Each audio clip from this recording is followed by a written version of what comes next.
5 years and still talking. This is GabNet, the Great American Broadcast Network. Talk like you've never heard it before.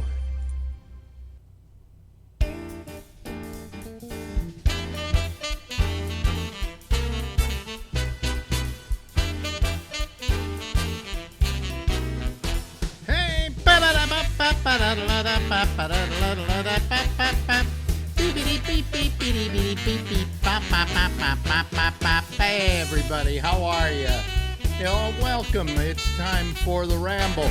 Goes until midnight. Eastern Daylight Time. Yes, ladies and gentlemen. Listen, on Tuesday we had an interview with Ronnie, my ex-wife, that we do every now and then.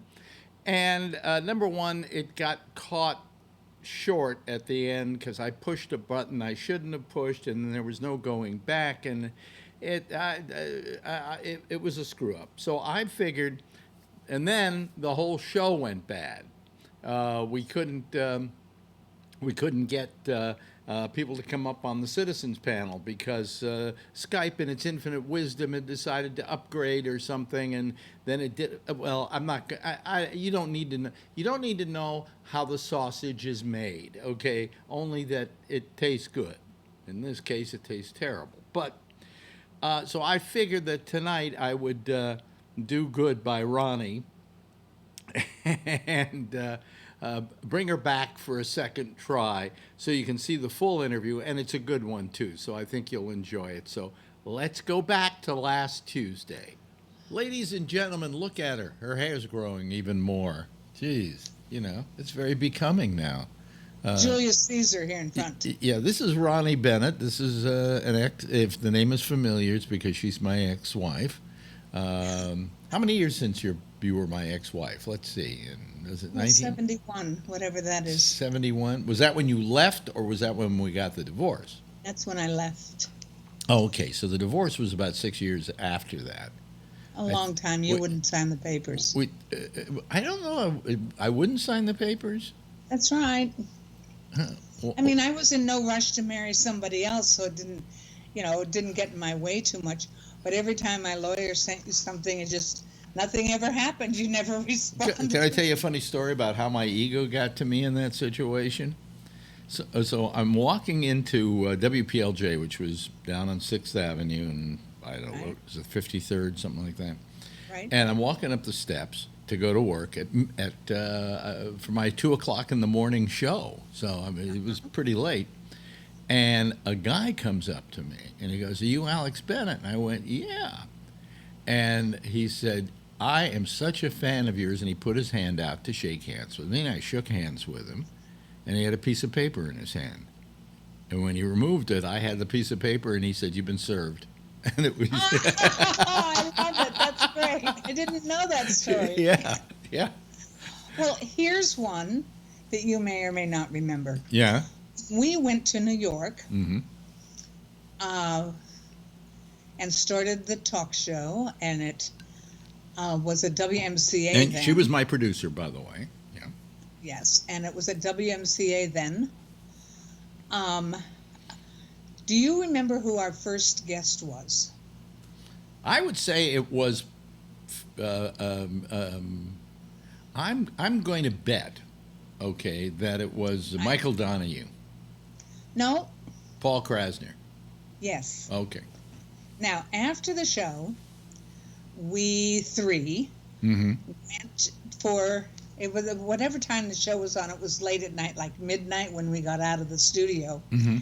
And we went down to the Village, which you and I didn't know much about New York yet then, and went for a middle of the night breakfast, as was done there at the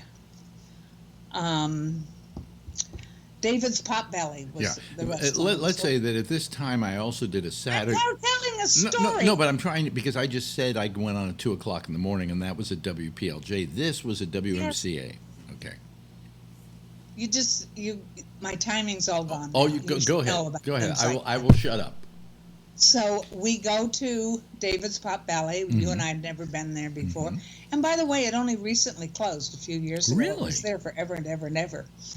And it had been there forever when we went there in 1969, was it when we got to New York? 68, Yeah, something like that. something like that. So we're having our breakfast. I remember being the provincial me. I had never seen anything such as a peanut butter omelet on the menu, things like that. Right. And we just chattered. And the more we talked with each other, the more that I found that Krasner and I knew a lot of people in common. And I finally said something about it. I said, I'm amazed that we have all these people in common and never met before today. And he said to me, I later found out that this was a common phrase in such situations, but I didn't know it. It was brand new to me then. And he said, but Ronnie, don't you know there are really only 500 people in the world, and sooner or later we'll all know each other? And of course, this came up because Paul Krasner died this week. Yeah. And he was 87. Yeah, I mean, and that's fine. I mean, that's good to live that long. But it's, we're at that time of life when, whether it's good friends or people we've known in passing here and there as work or whatever, more and more of us are shuffling off this mortal coil, as it were. And it just, the kind of the even though I guess it was about 8 or 10 years since I last spoke to Paul. Mm-hmm. There are people that are lots and lots of people who are on the periphery of our lives, as opposed to really close, or the people we speak to really often. And more of those are falling away, and it changes the atmosphere of your being in a certain way. Yeah. And it's funny too. I mean, I've lost a lot of people recently, and I'm losing more and more people as I grow older. More and more people I've known wind up dying, and I lost a friend. This guy ran the Moonlight Bunny Ranch, Dennis Hoff, about a year ago, and he died, and he was like only in 62, 63, something like that. Yeah, So there's no, I don't make those distinctions. We die when we die. I only make the distinction, Ronnie, because sometimes they're younger and sometimes they're older. I mean, when Paul died at 87, you got to go, okay, he was 87. But when somebody dies younger and you know them, you go, hey, he was supposed to be around after I was gone. Well, and you can dwell on that, or you can get on with everything. I'm just talking about whatever their age is. Yeah. Those people that aren't everyday people in your life, but they're fairly regularly. It sort of makes little holes in your little world, Yeah. And the holes keep getting bigger. Well, and bigger about people that we know and that we lose contact with. I mean, I wrote a thing on my Facebook page that said my only regret is that I hadn't talked to Paul recently. I think we stopped talking to each other maybe 20, 25 years ago because the distance between us grew. In other words, he was living somewhere and I was moving somewhere. And when I lived in New York, Paul was a common factor, because we lived here and we knew the same people and we did the same things. And then as years went on, I still knew Paul. In fact, when I was in San Francisco, he came to me and he wanted, I think it was $5,000 to save the realist. So I shelled out $5,000 to save the realist. So, I mean, we were close enough that he could come to me and hit me up for $5,000. And then he paid me back. And I think I may have talked to him on one or two occasions after that, but over the years, we weren't talking. It wasn't that we were mad at each other or whatever. It just, you stopped communicating. And I'm not the most sociable person anyway, so I don't reach out as easily as other people do. But I just felt bad about it because I always liked Paul. Paul was a terrific guy, Yes, Yeah. he was. It was very, very sad. But, we lose them all, and I've discovered that the good thing about old age is that you got older. And the bad thing about old age is you lose people. You suddenly become prone to diseases you never thought you were going to get. I'm told with like prostate cancer, you live long enough, you're going to have it. At 90 years of age, the chances you're going to have prostate cancer are 100%. Okay? So there's always something out there trying to get you, and quite frankly, even with your maladies, the fact of the matter is you've lived beyond your life expectancy, By about a year, but nobody, those are always averages. They aren't set in stone because they're averages. And I don't know the man, but I know of one man with my kind of cancer, pancreatic, who's around, I think it must be 7, 8 years now. Barely anybody makes it past the 5-year standard that the medical profession uses on cancer survival. Mm-hmm. And so he's doing fine. But so it's different for every person. Those are only averages. And I'm having a little bit of a hard time now I have a new mystery malady nobody has figured out yet, and it's really irritating. Yeah. So, we're working on that. Plus, day before yesterday, do these things drive you crazy? I'm working here at the desk. I'm typing away, writing a blog post or some email or something, and I hear click, click, click, and the keyboard stops working. Well, what in the world does that mean? So this is like 1 PM or something. Now, do you have a desktop or do you have a laptop that you use? No, it's a desktop. I have a great big monitor. Oh, okay, because, yeah. And it's a Bluetooth keyboard. Right. And so, I tried to do different things. Nothing would happen. And for some reason, in a cupboard, I have 4 or 5 keyboards. I don't know why. I don't know which ones. You never throw them away. Yeah. I don't know which ones may be broken or which ones don't work or whatever. So they're supposed to be universal these days, but they might be pretty old in that cupboard. So I hauled them all out, and of course, because they're Bluetooth, they all have batteries. And I figure they've been in the cupboard for several years. I better replace the batteries before I start testing them. And that didn't help a lot. But at any rate, it took me 5 hours to fix my keyboard. Boy, does that irritate me. Yeah. It just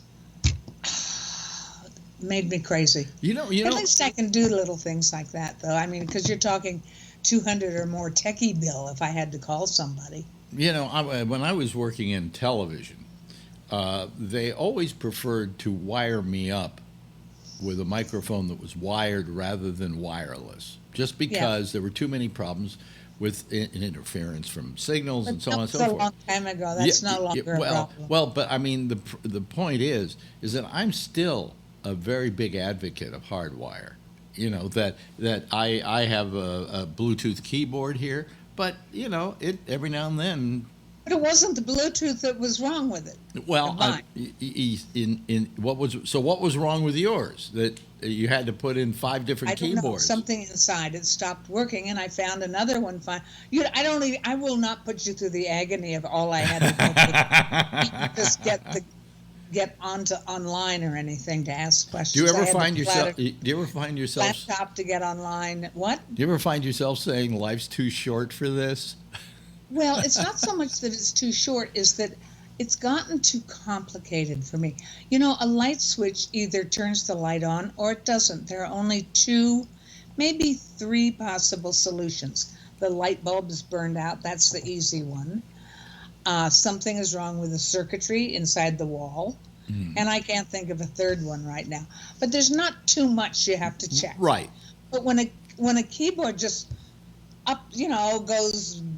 puts its feet up in the air and says, I'm not doing this anymore, you don't know where to start. There are too many things that could cause it. When I was getting ready for this chat, I pulled up the Skype thing, and I was just checking settings, and I've got no video feed. It's just black, just nothing. And now what? So I go and ask the question online, why is my Skype screen black? And you can ask things that way these days. Yeah, of course. Reasonable answers. And, oh my God, the first 2 or 3 that looked legitimate had lists this long about all the things you had to do and change in the background. It can't possibly be that hard.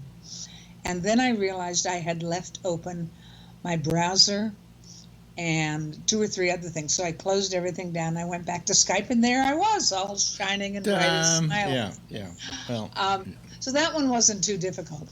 But, you're right. Life is too short. And also, more than that, it's really irritating techie stuff. Yeah.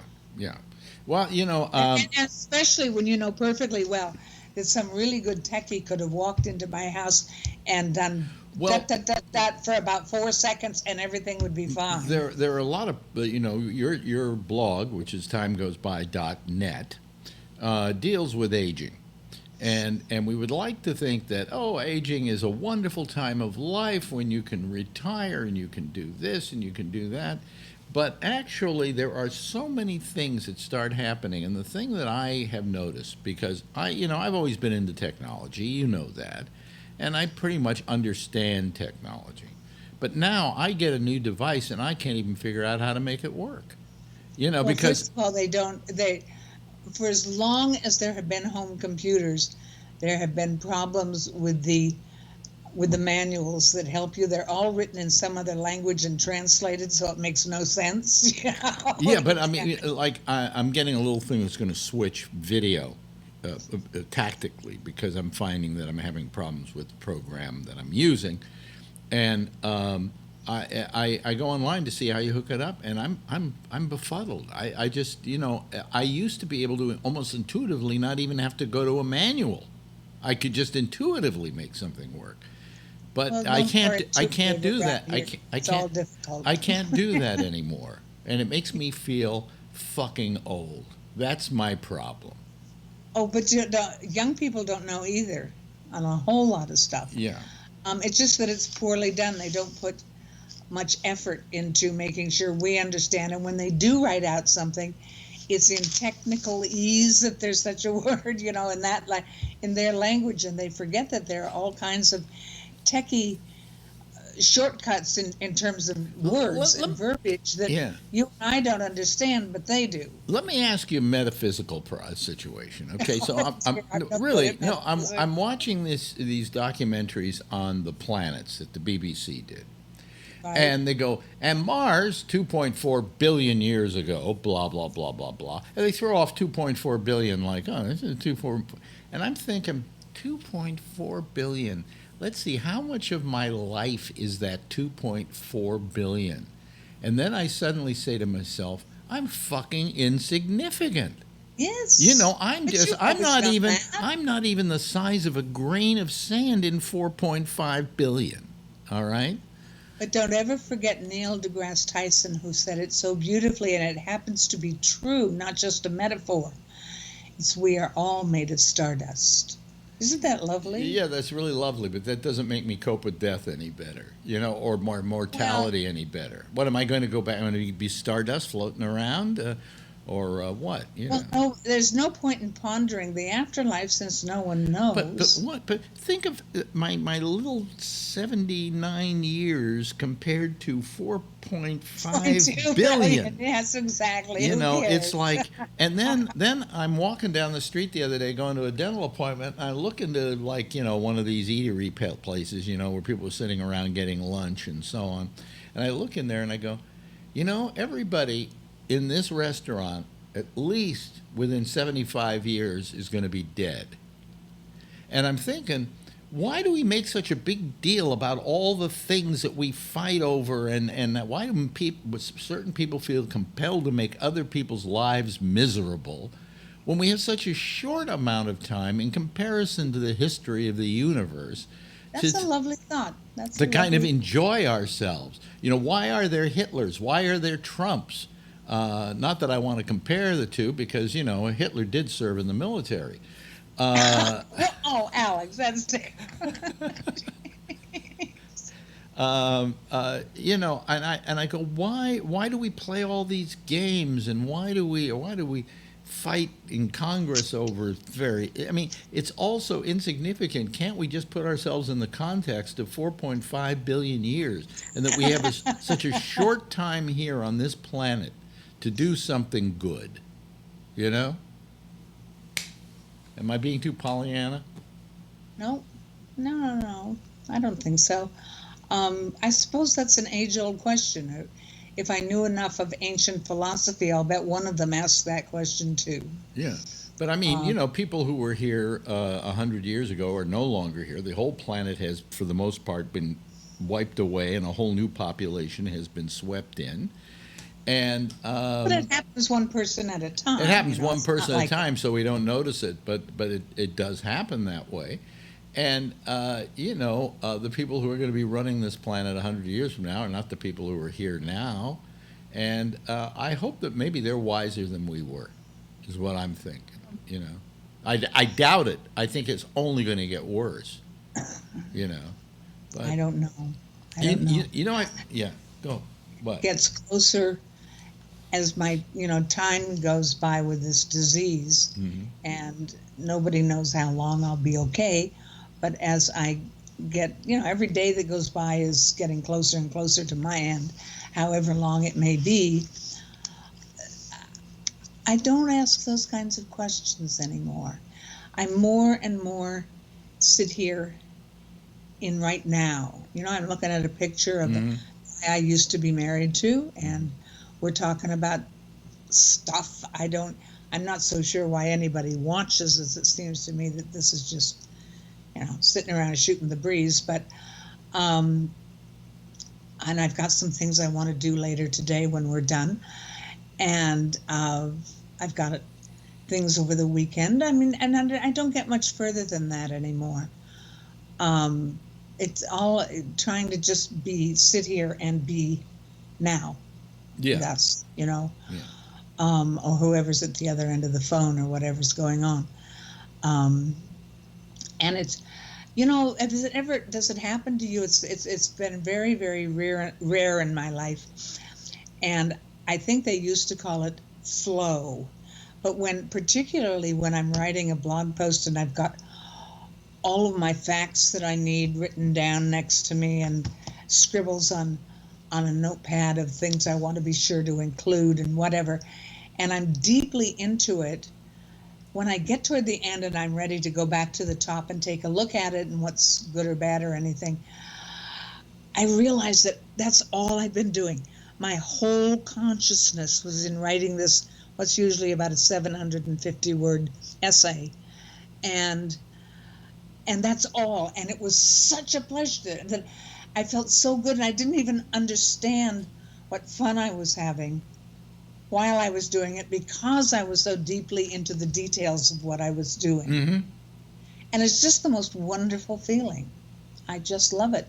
Does it happen to you? Oh, well, it's happened to me in the radio business, where, I walk away from a show and say, boy, that was fun. Yeah, boy, that was good. Boy, that was fulfilling. When you're doing something. Huh? Just, it takes up your whole mind, your whole being. It's funny, when they fired me from Sirius, the first thought that went through my mind, well, that's it. My career's over in radio, because I was 74 at the time, and I went, nobody's going to hire me. Maybe I was 73. Nobody will hire me at this age. So it's over with. And they went, oh, no, it's not over with. You're Alex Bennett. You'll find another job. Bullshit, You walk in, you once described to me that you went into an HR person, sat down with them, and because of your age, they looked at you like you were a Martian. Right. Or their grandmother. Or their grandmother, and not that you had any competence, And I also said, this is also my death sentence. Now, my life may go on into my 80s and whatever, but not doing what I do every day, that ritual of going in, going to work, doing the job, doing the work, robbed of that, you start to waste away a little bit, But you haven't. Look at you have a show now, you do. We have our little chats you put in it. And And it's essentially the same thing you did for near 50 years or so, but in a new format, in a new delivery system. Where I got lucky is before I was in the position happened to me that happened to you, different business, but same kind of thing, is the year or two before I had started envisioning, just thinking about blogs were brand new then, 15 years ago, of doing one. I had already been researching growing old for a few years, for 5 or 6 or 7 years, if I could put this all gradually, day by day, in a blog. And I had started to do it in the evenings or the mornings before leaving for work, so that by the time that came, I was ready to go. Yeah. And in my area, I ended up doing pretty much the same thing that you ended up doing in a new way. And what's good about it is that even before I was diagnosed with cancer, I'm 78 now, that would be when I was 76, I was slowing down. I was very healthy. As my primary care doctor said to me early on after the cancer diagnosis, he said, Ronnie, except for the cancer, you're very healthy. Yeah, except for the cancer, right, yeah. And I was. But over this time, especially with the cancer, I've really slowed down. You can't do that at work anymore, so I can work on my own timetable. And if I'm too tired to do a blog post any day, or I've got something better to do, I can do that, which you can't do that with a paid job, when you go to work for someone else. Yeah. So that's an advantage when you are slowing down and don't have as much energy. And that's sure true for me. Yeah, well, I go back to the old story that I literally, and I will take claim to this, invented the podcast, because I started doing it because I was out of work and I decided, I got my little website here. I'll just do a daily radio thing, and people can then come and listen to it. Another guy came along and said, hey, I just built you a program that you can put up that people can download.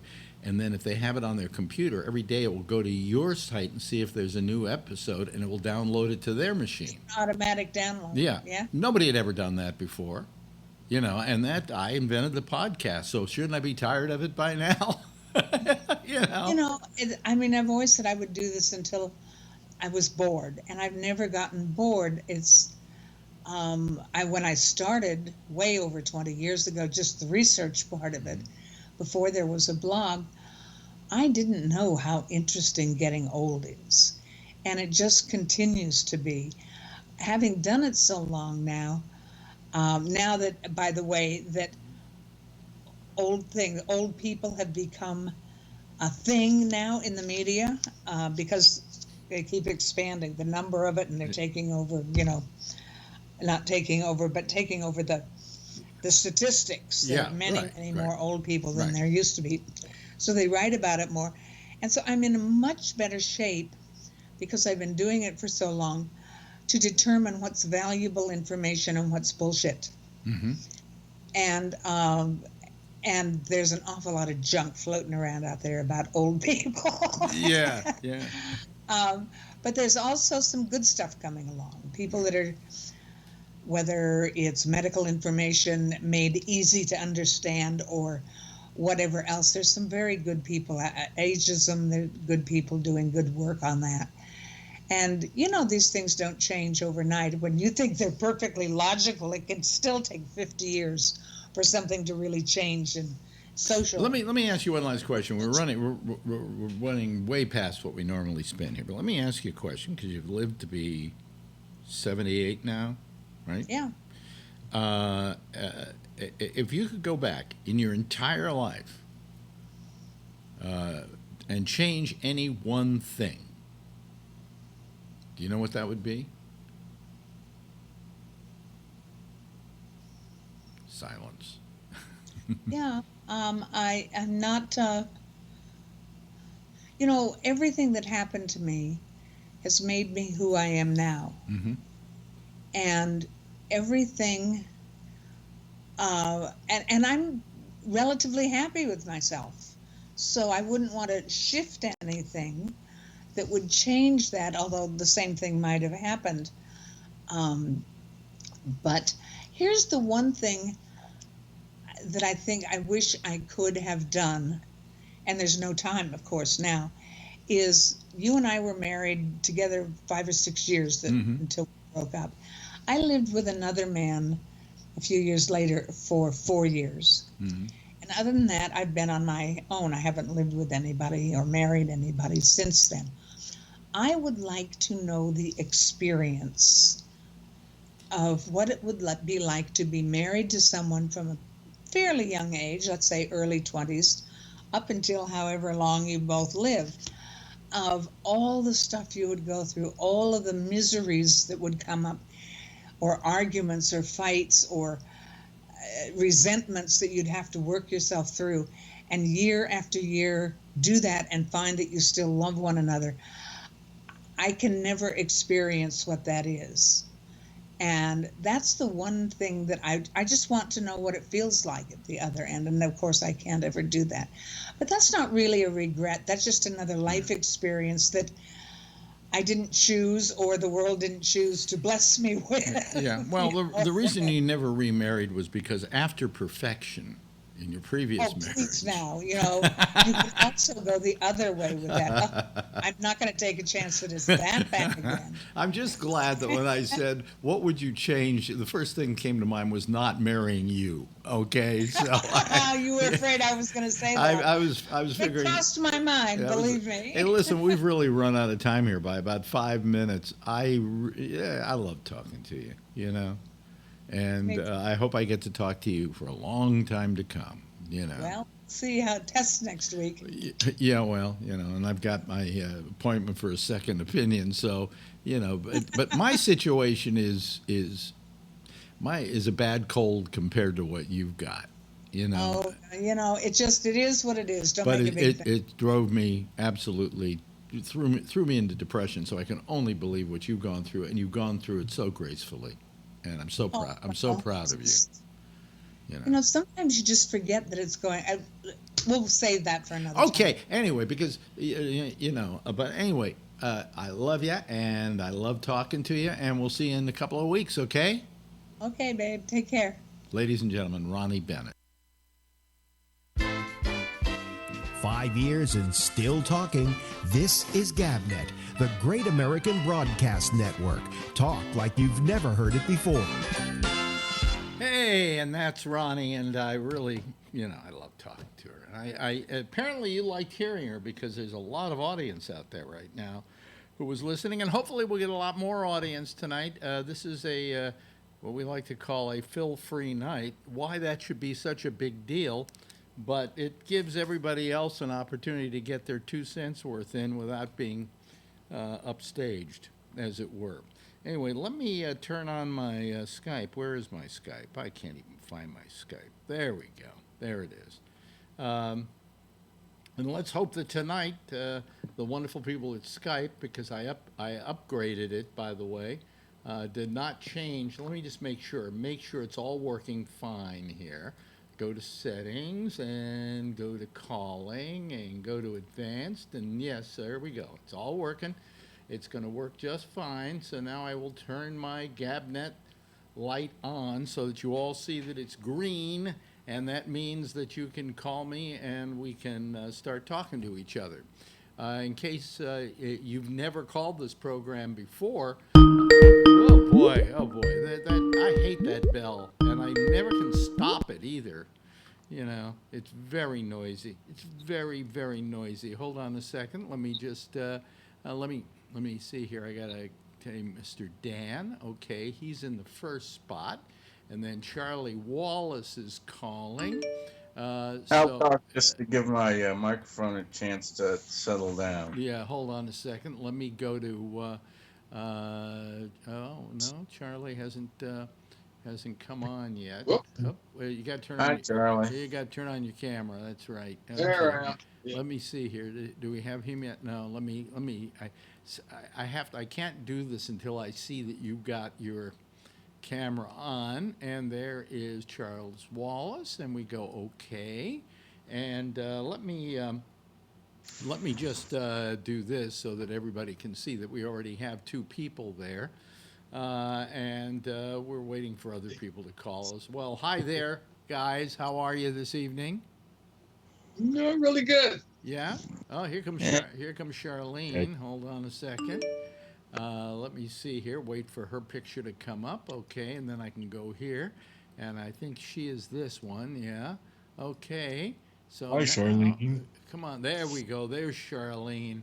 Okay. So now and Bree is calling us. Let's get Bree on here. Let's see here. Where is Bree? He's in Kuala Lumpur, right? Yes, he's in Kuala Lumpur now.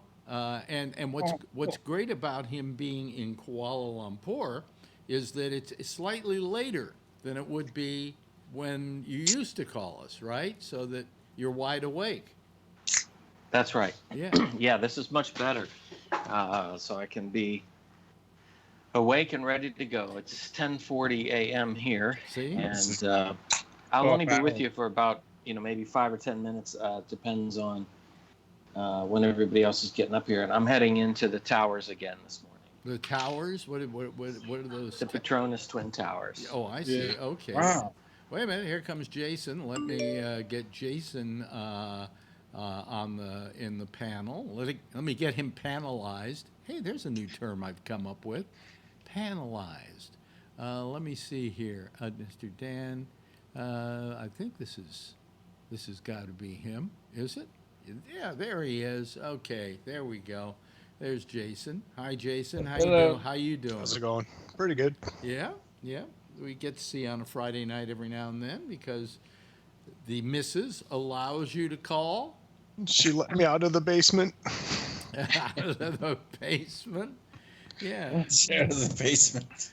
I wondered where Rob's been lately, and I wrote him, and he just said that he just hasn't been paying attention to the news. He's just gone into a period. Yeah, he's much better off. He's much better off than we are. Well, blood pressure is probably 20 points lower.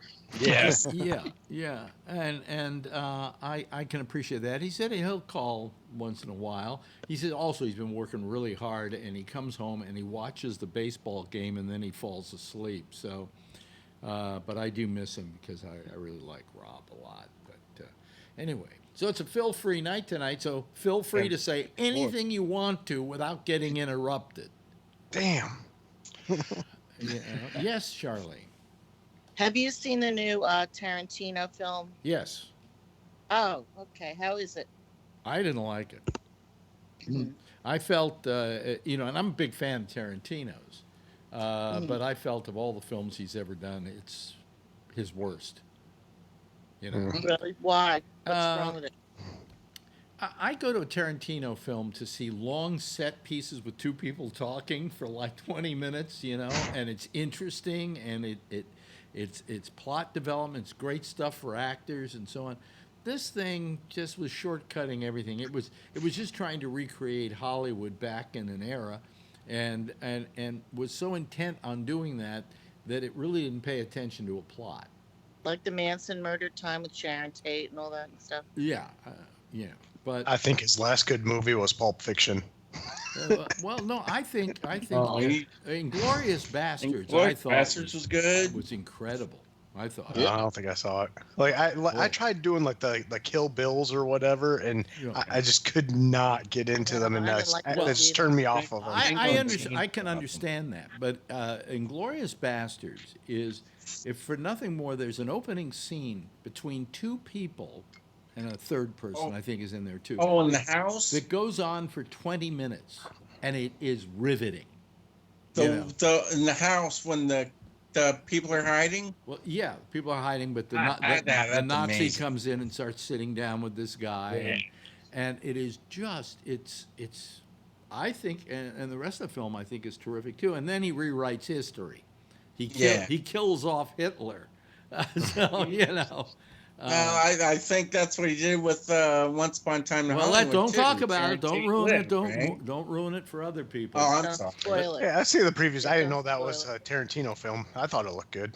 It looked funny. I mean, look, it's a set piece. It's a mood piece. about a certain time.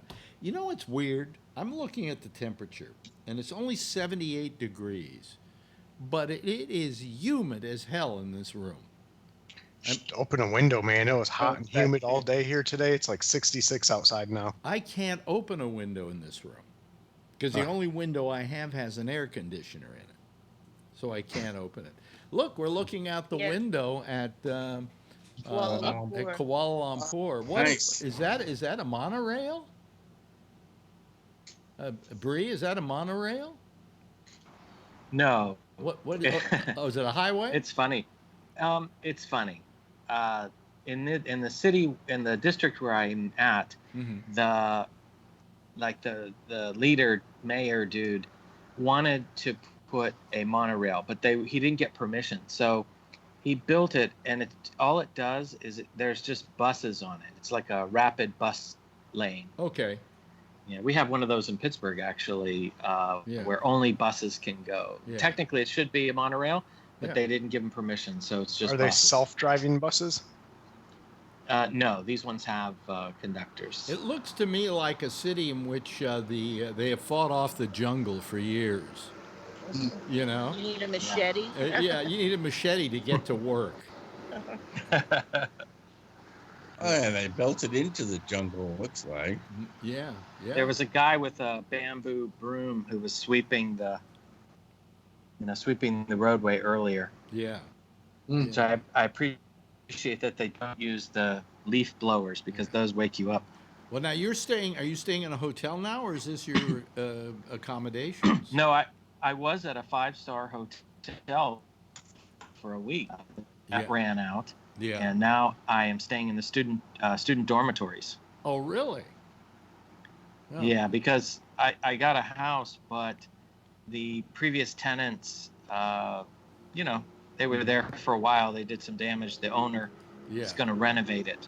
So I'm going to stay here for 2 weeks, and then I'll move into the new house. I'm trying to get Kevin on here, but I'm pushing the button, and he's not. Oh, boy. Hold on a second, Kevin. Push the button harder. There we go. Finally. Oh, boy. Took me a little bit of doing there. But let's see here. Where would it be? It'd be Hog Rider. There he is. Okay, Hog Rider. Here comes Hog Rider. Hello, Kevin. How are you this fine evening? Wonderful. How you doing? Yeah, good. Let me see here. What are you showing us? I'm trying to figure this out. It's been a while since I've been in undergrad, but you put your key in here, and then they have something, I think, prepaid credit and free credit. Yeah. So my and then I have a buffer limit. I have no idea what it means. Yeah. But I think it has something to do with whether I use the air conditioner or electricity. I get a certain amount, and then I have to top it up. But I made a deal to stay here for 2 weeks, and I didn't know that I would have a limit on my air conditioning. So I've been I'm trying to save the earth anyway, so I've been limiting my use of it. Wait a minute. But I thought I'm not quite sure what happens. I thought I had something right here, but I don't. Wait a minute. Cancel. Wait a minute. Hold on a second. I need to go here. And then I need to go to here, and then I need to let's see here. What is the name you use? Oh, Goomba. There we go. Goomba. Yeah. When I start getting too many names, I start. There we go. Now we got. I wish I could change my name. So anyway, so you look. That looks like you're in a dorm room. It really does. And is that a communal toilet? Or the bathroom? Yes. Wow. Anyway, I think I'm going to take this off. Man, me too. It's student housing here. Yeah. It's humid in here, and the air conditioner is working well. So how many people are you now? So that's is that a dorm room? Yes. So how many other people are in the dorm with you? 2, and me 3. 2. Oh, okay. Oh, look, where is that? Hold on a second. I'm going to go to since we don't have too many. But I'd be willing to take in more, from some of the co-eds here on this campus. Yeah. Go with your wife. Yeah. Wait. Okay. Everybody be quiet. Everybody be quiet. Raising those issues. Everybody. Sightseeing here. But everybody be quiet a second. Ray, say something so we can get your picture. Okay. Hello, how you doing? I'm out here on. Where are you? This is Shoreline Park in Mountain View. Oh, really? Yeah. Very nice. Very nice. Yeah. I mean, it's beautiful. They built this like 30 years ago. But I mean, it's so nice this time of the evening. The sun's starting to go down, and the water is blue, and that's pretty nice. That is. Yeah, it's beautiful. That is very nice. So we have that, and we have Kuala Lumpur here. You know, it's amazing. Yeah. No, that's quite a dichotomy. Quite a dichotomy. I'm Water sorry, up I'm there in Middletown, Ohio, so that's not pretty exciting.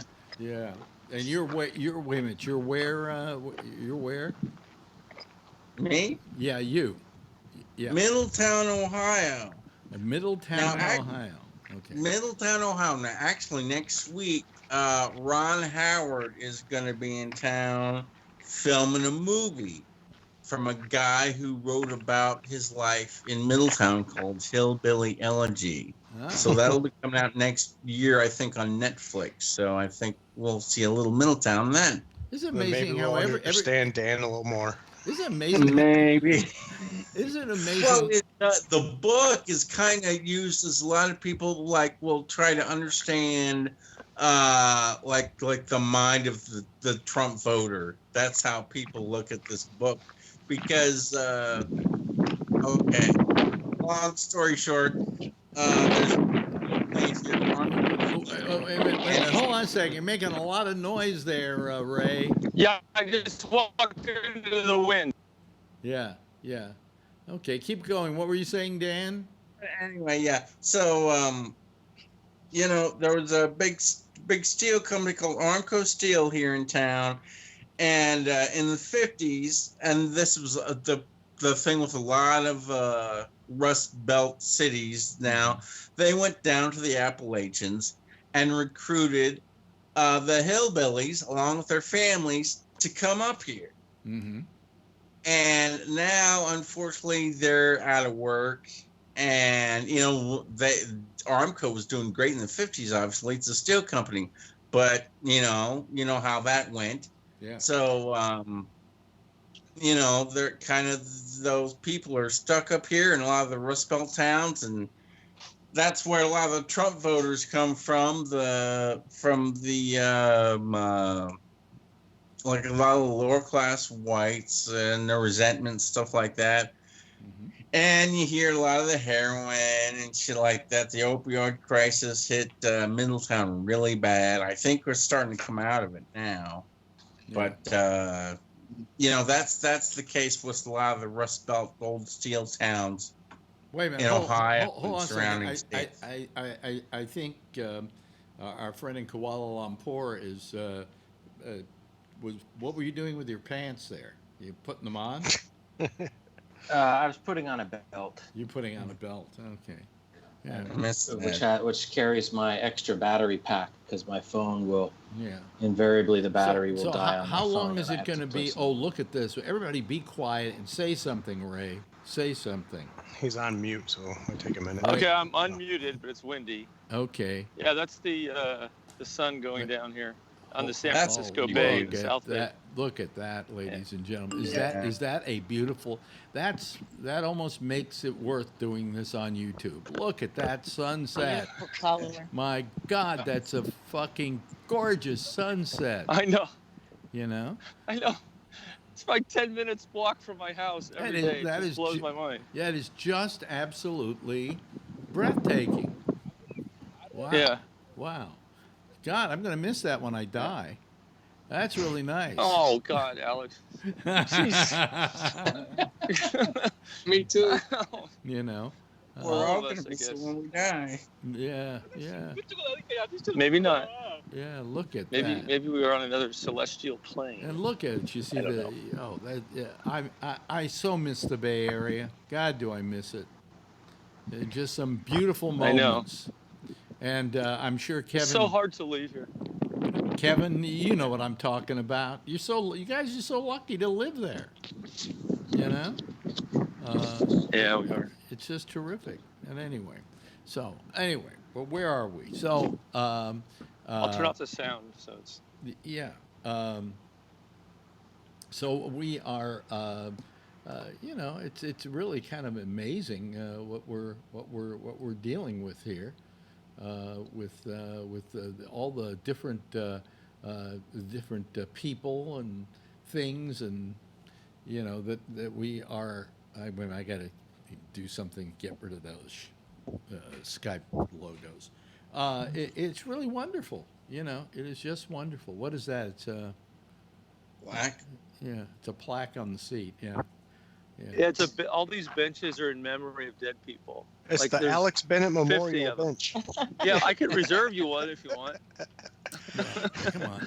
No, that's terrible. Oh, wait a minute. I used to be somebody. I got to do something here. Why didn't I get Patrick on there? Patrick should be there. Yeah, Patrick's here. I know, but he's not. Oh, I know why. I didn't do this. Okay. All right. There we go. Okay. Good. How you doing, Patrick? What's new? I'm fabulous and enjoying the weather. Wishing it was a little bit warmer. It's cold and fuck here in the Midwest. But, wait a minute. How cold is it? Well, considering it fucking August, 75 degrees doesn't cut it. I think my internet is breaking down. Anyway, I got to go. I'll try to check in a little bit later. Okay, there goes. There, you give us a call later. Yeah, absolutely. 75 is beautiful. Yeah. That's coming from somebody who works outside. No, I understand that. But this is coming from somebody who can't really function during the winter, during the snow, that lives for the 3 fucking months that we get out of the year that it's not 20 below zero and snowing. Yeah. So 75 doesn't cut it. We were blessed with 90 degrees a couple days ago, and it's warming. Blessed, yeah.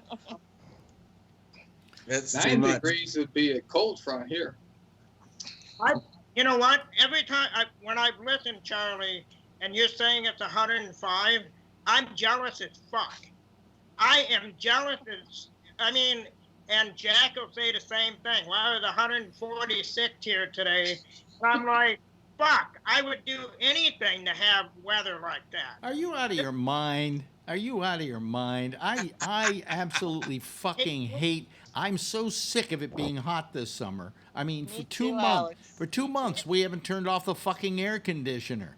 It never got to over 75 degrees until I think it was about June 15th or later.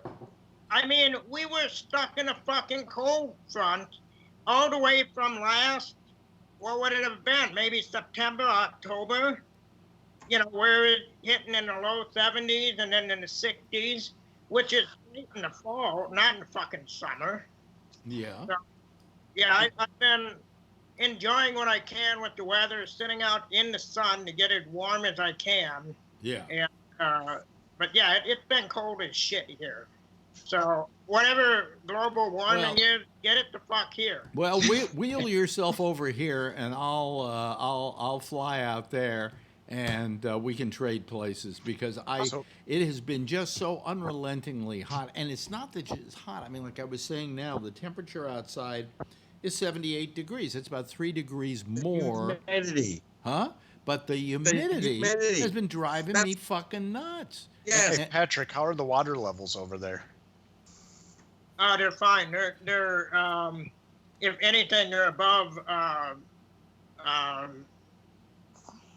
what they've been over the last couple of years. Because they've been low the last few years.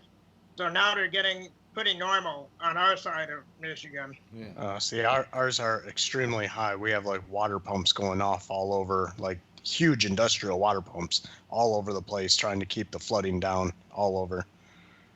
Streets from flooding over, because it's been warm here, but we've also had record levels of moisture in the air.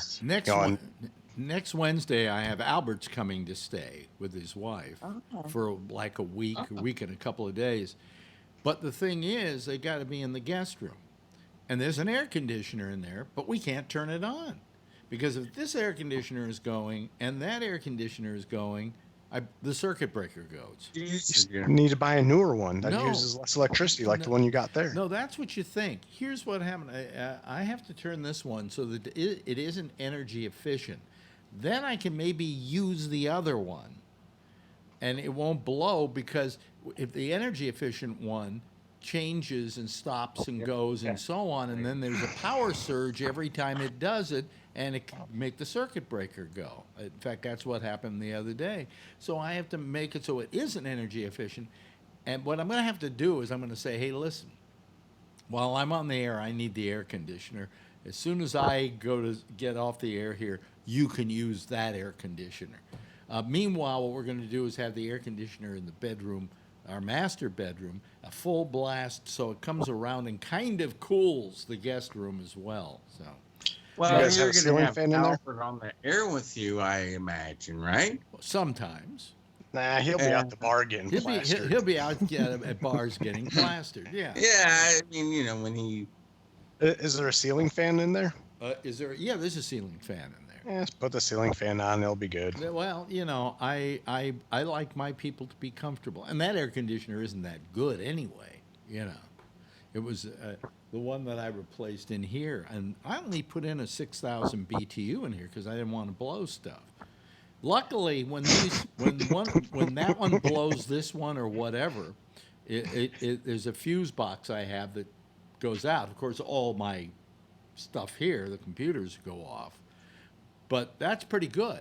It's a pretty good deal.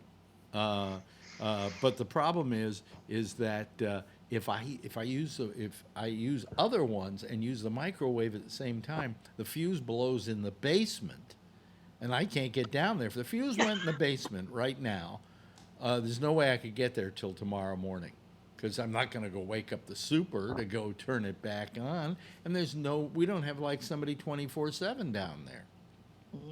This is a place where they're renting out apartments at $8,000 a month, okay? And they can't have a doorman? What? That's because they got cheap-ass fuckers in there who won't pay their rent. What do you mean cheap-ass fuckers? Listen, I haven't asked not to pay the rent, okay? It's just that the question is... Rent's all in escrow, right? Well, no, it isn't. No. We don't know what the rent is, and we don't know who we would pay it to. Yeah. That's really what it's all about. That has never been settled. Yeah. No, there is no escrow. We asked our lawyer once, should we put it in escrow? And he said, why? He said, you don't owe anybody anything. I would have, just because when it was all said and done, you just have that money to play with. Well, I mean, we have that money to play with because it's money I didn't spend in rent, and so therefore it's still in my bank account. So I mean, but anyway, it's going to trial, right? That's going to be a nice amount of money.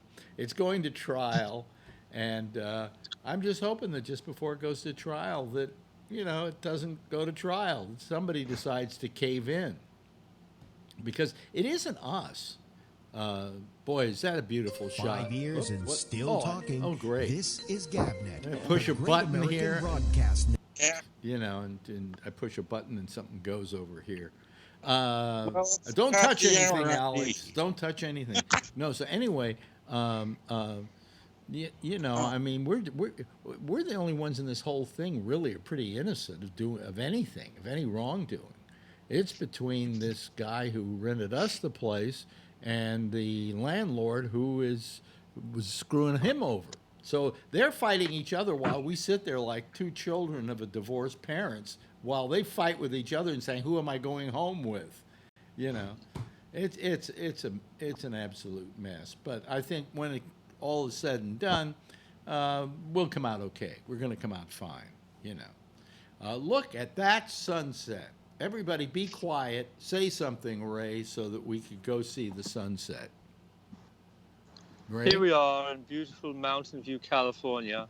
Yeah. While the sun is going down over the Santa Cruz Mountains. Look at that. And the fish are frolicking and the birds are flying. Yeah. All you people who are watching this on YouTube, you just go over to Alex Bennett at YouTube. Are those birds? Yes. God, this is so wonderful.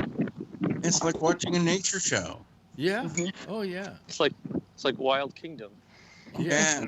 And as the sun goes down, if we kept watching, it would hit that corona where it kind of gets that little last burst. I don't know. Yeah, what it's almost called. there. Yeah, it's almost there. If I go to my other window in the house here, I can see the same thing. Yeah. See? There you go. Yeah. So Kevin is. So anyway. Well, you're like an hour away from me, I guess. Hollister? Yeah. Yeah. Yeah. Different mountains. Yeah. Probably almost gone.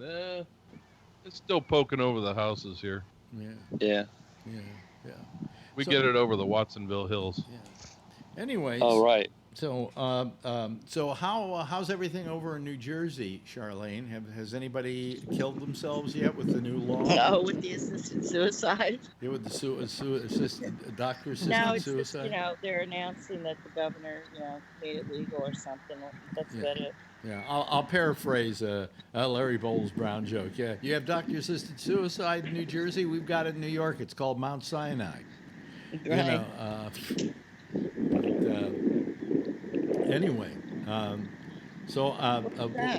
what? Sounds like the ocean. Let me turn it off. Yeah, sorry. Turn off the audio there. Okay, boy, that is so beautiful, though. You just can't you can't beat that. But I wish I lived in an area like that. Huh? I just live in the dumpy old New Jersey, not nice scenery or anything. Dumpy old New Jersey, is that what they call it? Yeah. Yeah. I mean, imagine walking out my door and walking around, and it's so beautiful like that. I couldn't imagine. Yeah. Oh well, Yeah. I same with me. Just I live in kind of a dump. Well, if it isn't, you've made it that way. It looks like.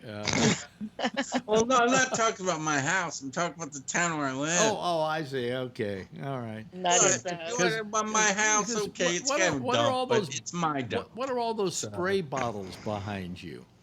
The what? What are all those spray bottles behind you? All this. Yeah. Hey, whatever happened to that chick you were living with? Well, no.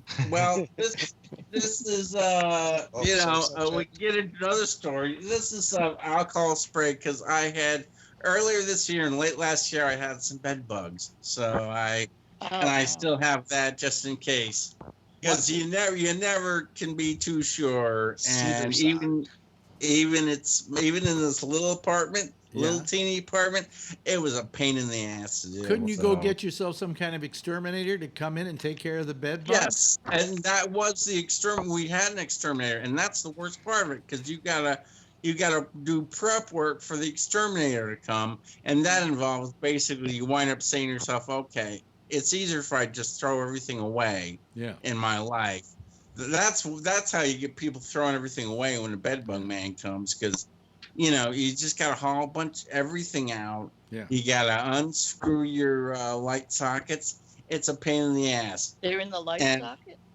Yeah. I'm not your light sockets, but your electric outlets. Yeah. Because they spray in there and bed bugs can get in your electrical outlets. Okay. And mine was a very minor situation. Yeah. Jason, how's everything in your neck of the woods?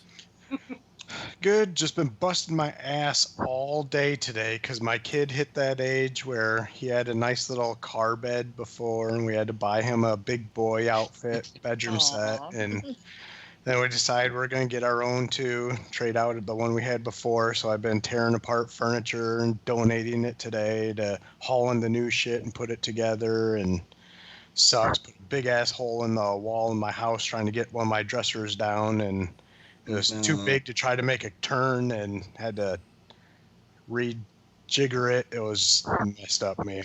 Sucks. I'm so sore. I'm so tired. You know, I want to ask you guys a question. And I can ask this question without having interruptions on it. And that is, we have an election coming up in about a year and a little less than a year and a half. Already we're making a big deal out of it. We shouldn't make a big deal out of it till the first of the year. But it's good for business. We can sell more commercials, right?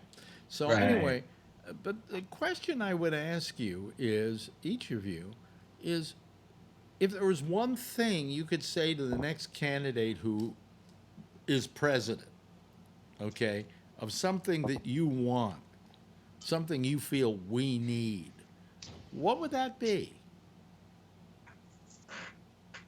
Yes, Dan.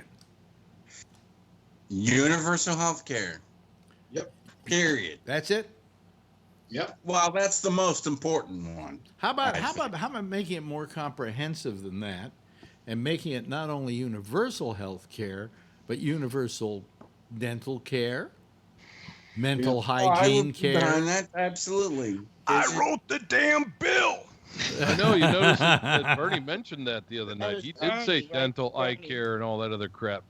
It is, to me, when we talk about health care, and we talk about that should be included. And we talk about all this stuff. I keep saying we need dental care too, and the reason we need dental care, number one, if you've got a bad mouth, that can make you very unhealthy. Yep. And secondly, it's getting a job tooth. Huh? Yeah. Try getting a job with a missing tooth, going to a job and everything. Well, when I half your teeth are gone. have a missing tooth back here, but nobody would see it. But if I had it here, I would immediately vote for Trump. Oh yeah. But no, but the point is that I think that we need more than just single payer health care. And I for all those people, I can't understand the people who are against it. Are you against it, Patrick? I haven't asked you because you're the Republican on the panel. He's not a Republican. He's a conservative. Yeah. Okay. Yeah. Correct. I think I've explained this ad nauseum. Mm-hmm. I don't have an opposition. I don't want to fucking pay any more taxes. Period. You have a fucking stadium, 2 stadiums I'm paying for. That's enough. Okay. We know about the stadium thing, and I agree with you on that one. Okay, but what's happening is we're talking about you having to pay more taxes for medical care, but that's in lieu of having to pay more money for your co-pays and all the other stuff you're already paying, which would probably make it come out cheaper for you.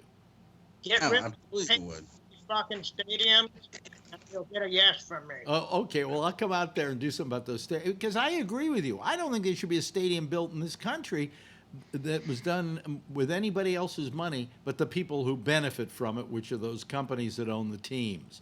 They should pay for the fucking stadiums. That I agree with. Yep. Yes, Jason's got his hand up. So that's my question to you, Patrick. Say, just hypothetically, say you're paying like $400, $500 a month right now for healthcare. Now you get rid of that, but your taxes go up $300 a month. Are you okay with that? You get the exact same healthcare, exact same doctors. Takes just as long to see a doctor, just as short. But instead of paying $400 to $500 a month, you're paying $300 in taxes. That's not an issue for me. I think I've explained that, and it might have been last year. If we would just transfer what the fucking taxes are that I'm paying now, and it'd be a wash. It'd be fine. Yeah, I'd have no problem with that. So you would have no problem with not paying a private corporation $500 a month, but paying the government $300 a month and getting the same coverage.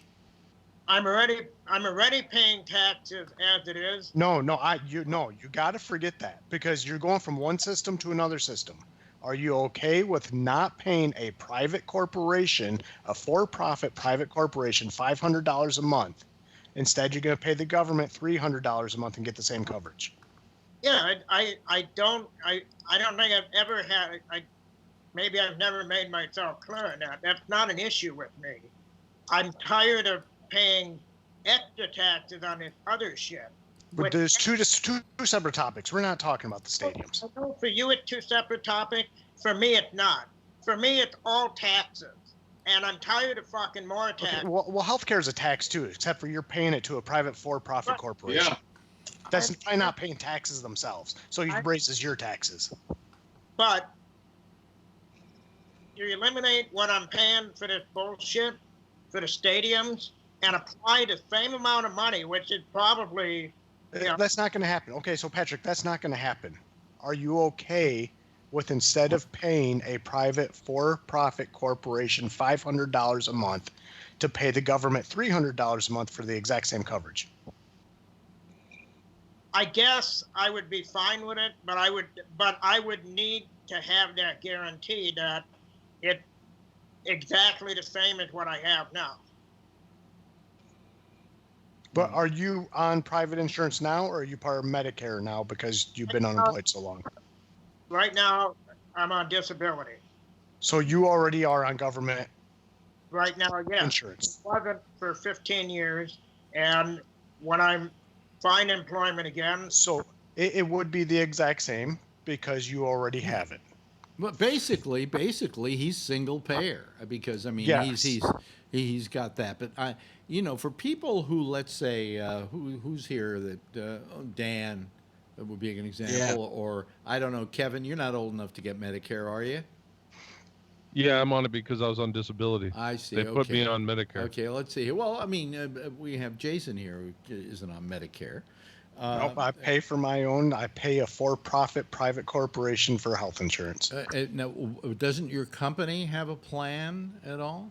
Yeah, but I still have to pay because every corporation out there says we want to spread the cost onto you. We shouldn't have to pay for it. And you know what? To a point, I agree. It should not be my employer's responsibility to provide me with health care. It should be my responsibility. Yeah. Back in the day, it used to be, but nowadays they don't do that anymore. Ray's got his hand up. Yes, Ray.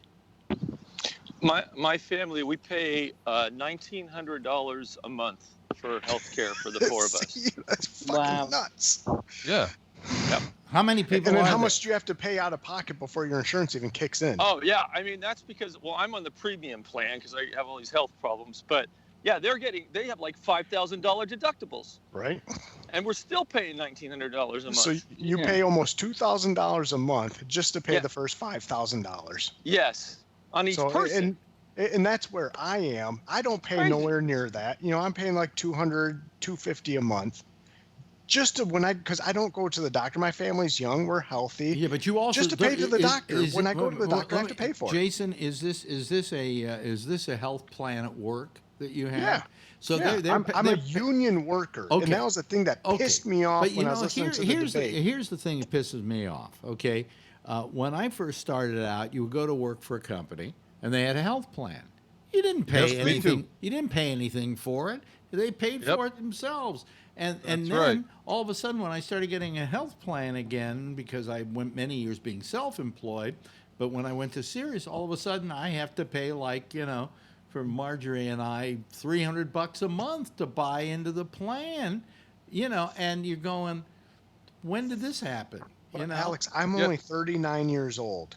Yeah. And that was the case when I started working too. My health insurance was free. I paid $10 to go to the doctor. Big whoop-de-doo. Yeah. And now paying $200, $250 a month. If we get a contract right now, we were, during contract negotiations for like a year. If my contract goes through, by the end of my contract, I'll be paying $450 a month, and I'll still be paying the first like $2,000. We don't spend that much. Okay. We go to the doctor maybe once a year. We started this question out with somebody answering it. Who answered health care? Was it Dan? Me. Yeah. Okay. Yeah. Let me see, Charlie. Yeah. What would you say is the first thing you would want the next president to take care of? Healthcare. Boy, There shouldn't be 30 million people that don't have access to healthcare. Yeah. When every other developed country in the world can figure out how to do it, For we less can't money do it. than we pay. Yeah. I mean, here's what I don't understand. All these people that go, well, I don't want the government to pay for my health care because I want to be able to have my own health plan. And you go, okay, why is that? Well, because I want to be able to choose my. Well, no, you want to choose your insurance company. You don't want to choose your health plan.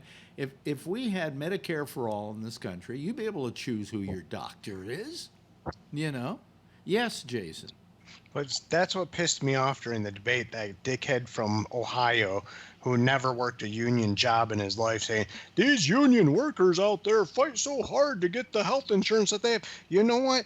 Give me universal health care over my health insurance that I get from my company any day of the week. You know, I would so much rather not have that be part of my union contract when I have to fight for a contract every 3 or 4 years. Take that off the table. Give me something else that I can fight for, because now that's not part of the deal. And you don't have to provide me the health insurance. Because all they do is raise it up on you, right? Every contract, every contract year. And they just raise it up on you. They don't fight for that anymore. Well, they fight for it, yes, but they're fighting a losing battle. It's 1%, if anything. Yeah. Ray's got his hand up. Yes, Ray. I just want to say the whole union thing is horrible too for me. I mean, my union, if I don't work a certain amount every year, I lose my insurance. What's your union? SAG-AFTRA? Well, yeah, I'm in SAG-AFTRA. I'm also in Actors Equity, and I was getting my insurance through Actors Equity, which is the stage union. Yeah. And I was working enough weeks, so I had insurance for like years, and then and it was only $150 a quarter, and the coverage was incredible. And then, I suddenly didn't get as much work, and now I'm paying. Stop being a lazy fucker and work more. I try, but the problem is the nature of this business. It doesn't work like that. I mean, you have huge ups and huge downs, and they don't help you. Well, the union's useless. I mean, it's just useless. Well, I had that problem with my union because my union, which was your union or similar to your union, which was AFTRA at the time, right. You had to work so many quarters. Make so much in those quarters to get a year's worth of health care. Well, I never did that because I worked at a lot of stations that weren't union. I still belonged to AFTRA. Yeah, so I never was able to get AFTRA health. I actually had to insure myself. Which wasn't that terrible back then. But the thing but wait a minute. Let me go ahead and continue with what I was saying. But now that I've gotten older, and that I've reached my seniority at AFTRA, I suddenly became available for their plan, for their plan for, what do you call it? For the supplemental health plan that I have. It's part of the pension package, I think. Yeah. See, Ray, start being a Ted Danson stand-in, and you'll get all the work you need. And it is terrific, and plus I get dental too. The dental's doing great by me. By the way, I want to say hello to our good friend Jeff Stein, who has joined us. Hello, Jeff. How you doing? Your hands are up, Charlie. You're waving your hands at us.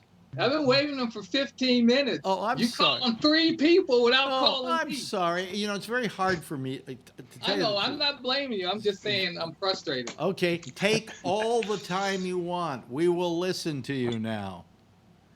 Go ahead. I just want to say the Republican Party has done such a good job of brainwashing the American people that taxes are bad, that the American people are willing to pay 2 or 3 times as much for health care just to say they aren't going to raise my taxes. Right. It's ridiculous. It's all money going out of your pocket. Why would you want to pay $10,000 copay or deductible instead of paying $2,000 or $3,000 in taxes? And listen, if you want to pay for your doctor, okay, you want to pay for your doctor, good. Do like they do in England. You have an option. You can go to a private doctor if you want to, but you still got to pay your taxes. You know what I'm saying? Yeah. Yeah. But, and you don't get rid of private insurance. Maybe that's an add-on, like a supplemental. You want a private room when you go to the hospital? Fine, you can pay extra and get a private room. The hospital will be all for it because they're making more money off of it. That's your choice. There should be a basic level of health insurance for everybody. I just don't understand the selfishness endemic in this whole deal about not paying for not wanting to have insurance for everybody. I mean, oh, that's horrible. It's socialism. Yeah, it's socialism. When did we That's a good when thing. when all of a sudden did socialism become this horrible thing? Except, well, it became a horrible thing Rush Limbaugh. the day was they telling started saying everybody that, no, the way was a the day bad word. the day that people like Limbaugh and Trump would say the word socialism, Yeah. that way, Yeah, they turn it into a bad word. But anyway, what I was going to say real quick was that I think there's such a disdain for taxes in this country because the taxes we do pay don't really get us jack shit, do they? Right. 51 cents of every dollar goes to the military-industrial complex. Military goes overseas, so It it doesn't goes go to to the build soldiers the either. wall. By the way, We don't get shit for it. By the way, So why would people think that if we paid more that we'd get anything that they promised? Because they haven't really showed us that they're going to do anything good with it. But we can work on that and make it happen. Medicare has worked for over 50 years. Well, yeah, okay, Medicare, that is true. It's That going is true. bankrupt. I was just talking about the taxes that we pay. Like here and where I live, the roads are just for shit, and you pay taxes. You go to pay your taxes at the Come up city to Michigan, building, Dan. and you have Come up to to Michigan, drive Dan. over shitty pothole roads. Listen, I don't think anybody minds paying taxes if the taxes they're paying are going to good stuff. Right, exactly. That's the problem. I don't know anybody that's on Medicare now go back to their private insurance. Yeah. So I sure wouldn't. Yeah. So I mean, I just don't understand.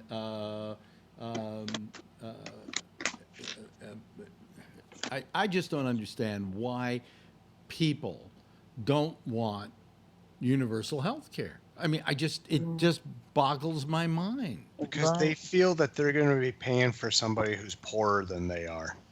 When you already actually are doing that with private health insurance, because that's what the whole point is everybody puts money into it, so when somebody needs it, the money is there. Yeah, but what's so bad about us taking care of each other? What's wrong with that? Isn't that why we're a society? Why do we have a government? Why do we have a social relationship and a social compact with each other if it isn't to help take care of each other and to make sure that you should? Because I'm better than you, and I shouldn't have to take care of you. Your life is really good, but don't you want somebody else to at least have a certain minimum of decent life? That's really what patriotism ought to be, right? Yeah, well, I mean, but here's the thing. Patriotism in this country is just, I got a bigger flag than you. I'm going to wave this flag around, but I'm not going to pay for your health care. Calm down. Fuck you. Calm down, Dan. Calm down. Okay, go ahead. Calm down. The fact of the matter is that we should care about taking care of each other, and that we care that all Americans have a certain level of health care, and that they shouldn't die because they can't have health care. Right. Now, I go back to this guy I know, happens to be 92 years old. He was a radio announcer in San Francisco. His name is Ted Randall. He used to live in the United States. He lives in Canada now. And when I was interviewing him, I said, "Do you have Canadian health care?" He says, "Yeah, because I become a citizen in Canada." And I said, "How good is it?" He said, "Let me put it this way: if I didn't have that health care, I'd be dead by now. If I had what I had in America, I'd be dead by now." And that kind of scared me, because everybody should have whatever they can, the best possible health care they need. Look at Jeff, okay? Jeff's lucky. Jeff probably made enough money in his lifetime that you could afford it, right, Jeff? When you started having a problem. Turn on your microphone.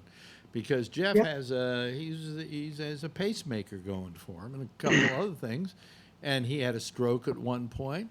And you know, if you didn't have the best possible health care plan, you'd be in trouble today. That's right. You wouldn't be here to be in trouble. Right. But now I get to take advantage of it Yeah, yeah, because I'm old enough. yeah. Well, When you you get 65 plus, you yeah, and you get the social. the only insurance. trouble with Medicare, as it stands now, is that Medicare is just a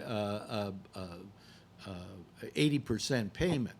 Yeah, of the 80%. You cost. got to get like Medicare Advantage. It has to be. It has to be 100%, because what's happening is these insurance companies are still making money. Okay, you know, off of that supplemental. But I just think it's really it's something. But is anybody here? You know, I asked the question, what do you want the next president to do? Is there anybody here that has a different thing of importance than medical? Because so far everybody just yes, Ray.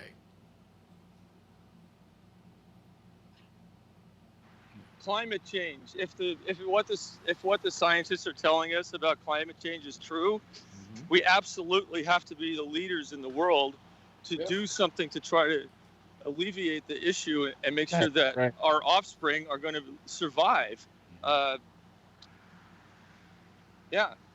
Climate change. Right. We got to do something. We have to do it. Yeah. Sorry. Yeah. The sound is bad. So far we're naming things that nobody's putting money into. You know? I mean, it's yeah. Yes, Patrick. Figure out immigration. Why immigration necessarily? Do you think that it's a real problem, or do you think that maybe it's a problem that's been overstated? Well, here's the way I look at it. Everybody that's here stays. I don't give a shit how they came, why they came, whatever. But there needs to be some enforcement, like starting January 1st or something, where there is something, because I brought this up before. You can't get to Canada if you have a drunk driving on your record. Yeah. There should be some standard to get in this country, but I don't believe in deporting anybody that's here. Anybody that's here, you stay and you work with the people that are here to become citizens. And that's just the way it is, because there's no way in hell, and I don't give a shit what Republican or Democrat or anybody else says, that, wow, if we can go and we can deport all of these people. There's millions of fucking people to deport. There's no way you're going to do it. Yeah. Figure out a way to accommodate them, make it easier for them to become citizens since they're already here. But there's got to be some way to stop the funneling coming in from some point in the future and make it Canada. Make it, we've already got laws that people are breaking to get in. Well, start enforcing them. But anybody that's here, that's the way it is. I mean, that's just... Okay. Jason, you have your hand up. So stop the funneling of people coming in from where? Or what? Who do you want to keep out? Well, right now it's Mexico. It's not Mexico, first of all. Okay, what is it? The Central America. Well, they're coming through Mexico. They're coming through Mexico. There's not Mexicans coming through. Mexico's economy is pretty decent. They're staying there. It's other countries that Trump cut off the funding to these countries, and that's when all this started happening. So, there's a whole bunch of issues. And you know what? The thing is we need to have the lower economic people coming in to work the low wage jobs. Just like in a union, you start off at the bottom, you work your way toward top craft. That's what we should be. We shouldn't be all about, hey, you got a doctorate, you're not suffering in your country, you got a good life over there, why don't you come over to our country instead? No, bring the people and bring the laborers in, bring the people who are going to do the drywall, do the concrete, do the brickwork, bring them in who are going to make the lower wages, and their kids can go to school, their kids are going to get a better job. I'm second generation. in this country, but I'm also a Native American, but not according to our country because where my natives came from were right across the border that they made up. So these are the people who are the natives of this continent that you're trying to keep out, or not necessarily you saying you're trying to keep out. I think that there's a little area that you touched on, which is an interesting one, and that is all these people go, we don't want these immigrants here. We don't want them coming in over the border and stringing over the border and stealing our jobs. And then they drive on down to Home Depot where they're all standing in front looking to mow some lawns, and they hire them for cheap wages. Those aren't the jobs that they're stealing. I think Yang said it really good in his debate, saying you go into these factories, it's not full of illegal immigrants, it's full of robots. Yeah.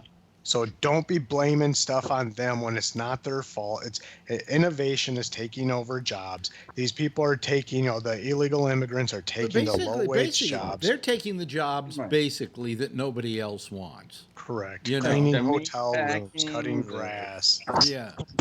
And if they don't want to do it, then come on. Let somebody else do it. But here's the thing I always felt about people who came up from South America. These people went through extreme circumstances to get here. And then when they finally got here, 2,000 miles? When they finally got here, they slept like 12 to a room because they didn't want to spend any money they were making so they could take the money and send it back to their families in South America. My question is, how terrible a human being is that? The best saying I ever heard is these lazy Mexicans are stealing our jobs.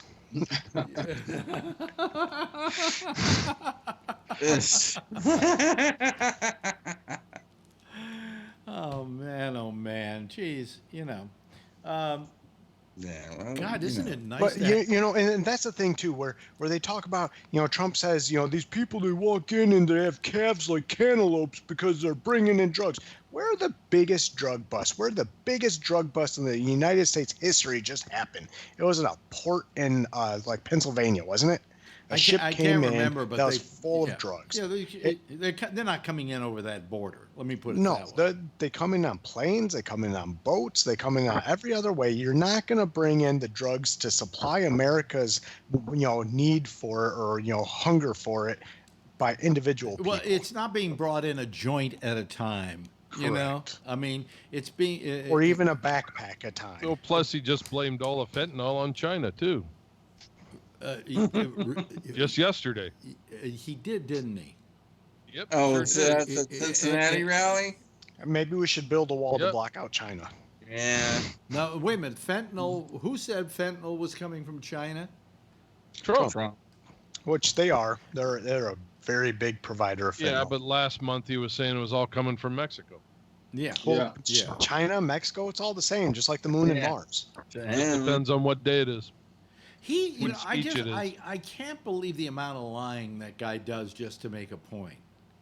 They said 10,000 lies already? Everybody in Baltimore's on my side. What? That rat-infested town. Yeah, that rat-infested town that, by the way, your son-in-law made rat-infested. I just... Well, he lies about things, that are provably lies, and B, he lies about things he doesn't have to lie about. Yeah. And yet he has a base. What's interesting, though? He has a base, okay, that hasn't changed in the whole time he's been in office. I think it was a 36% base, and it stayed at 34, 35, 36% base. He's got a floor. The ceiling and floor doesn't change much. It's like 34 to 36%. Yeah. And those are the people I was talking about before. The people who came up from Kentucky. Ohio is what used to be a swing state. They're saying it's turning reliably red. Yeah. Not if I have anything to do about it. But now here's the big problem that we have, and that is, and I brought this up the last couple of nights, and it's nice to have this discussion where it's not that I want everybody agreeing with me, because obviously we have a conservative here in Patrick who probably disagrees with some of the things we say and agrees with others. He probably agrees that Trump's an asshole, but that's because Patrick is a smart guy. And I've always respected his conservatism, because it's consistent and it's reasonable, and he doesn't just say, "Oh, he doesn't say I love Trump just because he's supposed to as essentially a Republican." But the point is that we are in a situation now where the Democrats have to find somebody who can beat Trump. And it's not Kamala Harris. Well, here's the thing. I hear people saying, "Well, I like what's her name? Elizabeth Warren. Huh? Elizabeth Warren." And I Yeah. go, "Yeah, Elizabeth Warren's terrific. I like everything Elizabeth Warren says. She has the politics that mirror my politics. Okay, but I don't want her running for president because she's not going to win. Yes, Jason. I think she could, but I think the ticket was announced last debate. I think it's going to be probably Joe Biden, which there's a lot I disagree with him, but his running mate, the vice president, is going to be what's her name from Dan. I think you said her name. Warren? From Ohio. I'm sorry, from Hawaii. Tulsi Gabbard. Yes, the way that she went after Kamala Harris, I think that they blew their wad right there. They basically just said we're engaged without saying we're engaged, and that's going to be the ticket. And I think she would be a great vice president to become a great president. Okay, Ray? Can someone explain to me why Tulsi Gabbard will not denounce Assad? That really freaks me out. That bothers me, and I can't vote for her on any ticket unless I understand that. Assad from Syria. Assad. Yeah. The Syrian guy. Yeah. What's going on? I didn't know that. She will not denounce this man. He's killed hundreds of thousands. She won't say that he's the rightful leader of the country? No, she won't say the things that he's done to kill his own population with gas and bombs. He won't. She won't. I don't know that. I'm not. I've heard it. Aware I've heard of it. that. Yeah, I haven't heard anything about that either. But maybe she's a politician, she's not going to say that because she knows that she might have to have negotiations with the guy later on. Yes, she went there in January and met with him in secret, and then people found out about it, and maybe she was trying to get him to knock his shit off. Because all right. It's not always the best way to sit there and say you're an asshole. To begin with, I'd still vote for her over Trump any day. Absolutely. Me too. She just scares me when she does that. I saw her interviewed with. Oh, sorry. Let me say what I'm going to say here. To begin with, she's a congressman, right? Or is she a senator? Yeah. Congressman. And probably she was over there on a fact-finding mission, and she probably has been kind of keeping things close to the vest to keep the door open for discussion. Patrick, you've got your hand up. Yeah. Okay. August 1st, which would have been what, yesterday? Mm-hmm. Tulsi Gabbard. Bashar Assad is a brutal dictator. This is on CNN.com. And then the whole article about her saying what a brutal dictator he is. Okay, well then she changed her. She realized she made a big goof. Maybe she was going over there, knew she was going over there, and wasn't saying stuff because she knew. And you're not going to sit there and go over to have negotiations with somebody and right there call them a dickhead before you go. That's a move Trump would make, not what a regular politician would make. Okay, and all right. She is active military too. Well, she's not active anymore, is she? Yes, she is. Yeah, I Yes, she believe is. so. She's just she was going on a 2-week mission. All right, so she's not supposed to say things like that. Okay. Okay, that's fine. I just wasn't clear on Well, it. 'cause I so really it was- like her. I just there was Yeah. one time that she was starting to throw her military experience in everybody's face like too much, and that turned me off. But then I think she's kind of toned that down a little bit. Can I ask I liked her in the can- beginning. Can I ask a perfectly inappropriate question? That too. Would you fuck her? Yes. No, because my wife wouldn't let me. Oh, he's a good man. She is. He knows as what I he needs say, to say. she's really a very attractive woman. She is, but she has Yeah. a strong look about her too. Not just she's yes, hot, but she yes. also has a strong, powerful presence. about that's her. what makes her Yes. hot, for Christ's Right, sake. yeah. You know. Yeah. Uh, And she's got a very sultry voice. Listen to the sound of her voice. all right, I love all right. it. But let me say this: that when my wife, here's how my wife looks at politics. See, there was Tulsi Gabbard, and I looked at her and I said, "Well, that's a good-looking woman." She says, "Yeah, but she's got bad skin." My wife always notices things like that. And yes, Patrick, yes. What, tan? If she's the Democratic nominee, I might even vote for her so that I can sit and spank off every time she's in front of the podium. Yeah. Yeah. Give a shit what she'd say. Universal health care. We could be a fucking socialist country like Cuba, but as long as I got a spank bank in front of me every night, if she can hold rallies like Trump, I'll be there jerking off. All that matters. Yeah, that's I'm sure. not president. Fuck yeah. That's the way. That's that could be our angle to have the hot woman candidate. Yeah. But like I said, just watching that last debate when Biden and Kamala Harris were kind of going at it, and she jumped in like right on cue and I know that was prepared, a segment that she did, which I can't believe hasn't taken off like a wildfire, because they basically accused her. You think? And They basically accused her of withholding evidence of crimes that were committed, committing crimes herself, basically. I don't understand how that hasn't taken off like a wildfire right now. Here's something it has out here. Here's something I wanted to bring up, and a lot of people have been talking about it in the last couple of days, and I didn't watch enough of the debate to see this go on, but from what I understand, there was a lot of Obama bashing going on. And people Obama-era immigration hold on a second. rules Hold on a because- second, Dan.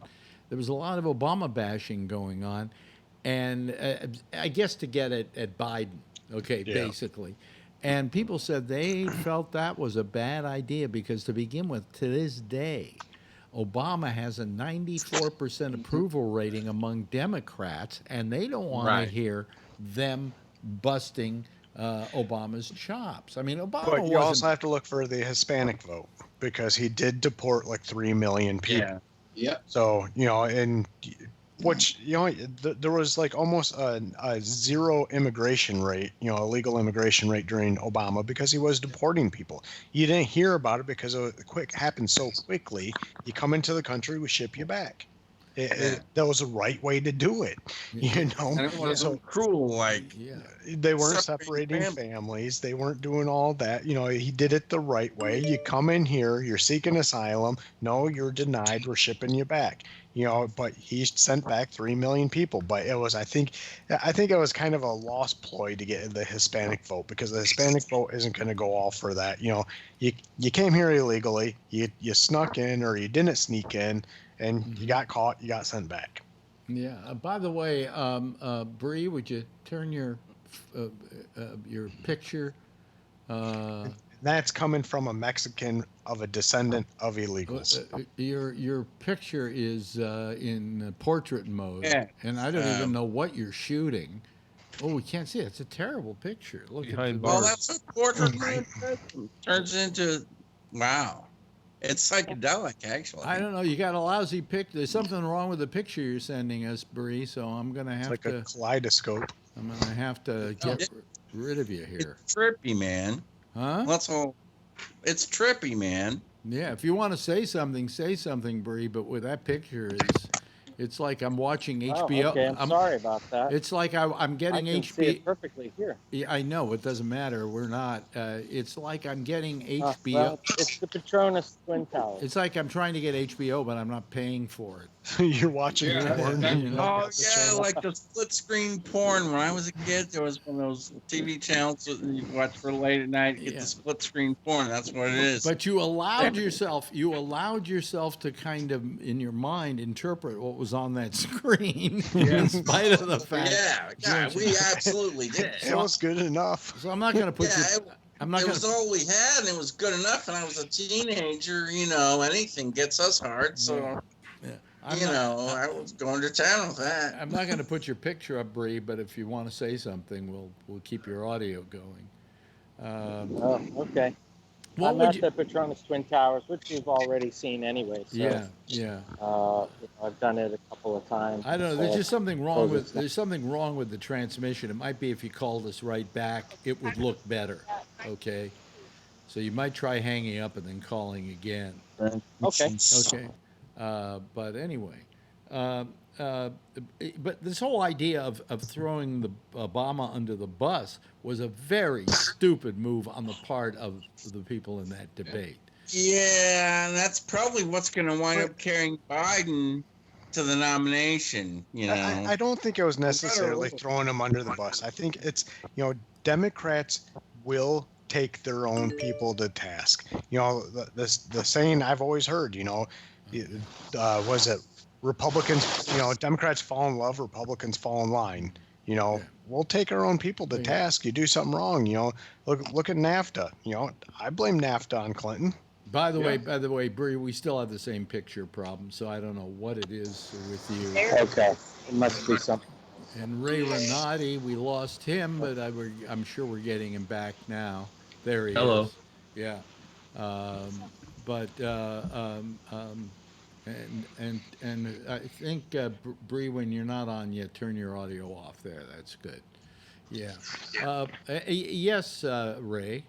I just as my phone died, I was realizing that Tulsi Gabbard looks a lot like Julia Louis-Dreyfus from Veep. Really? Well, you know the TV show Veep? Yeah, I know. I find Tulsi. Seinfeld, from Seinfeld. Yeah, Well, I know, but I mean, I just think that it's ironic.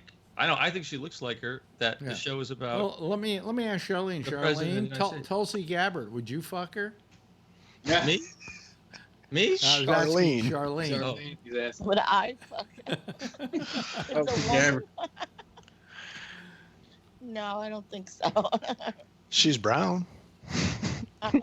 You know what I'm so happy about?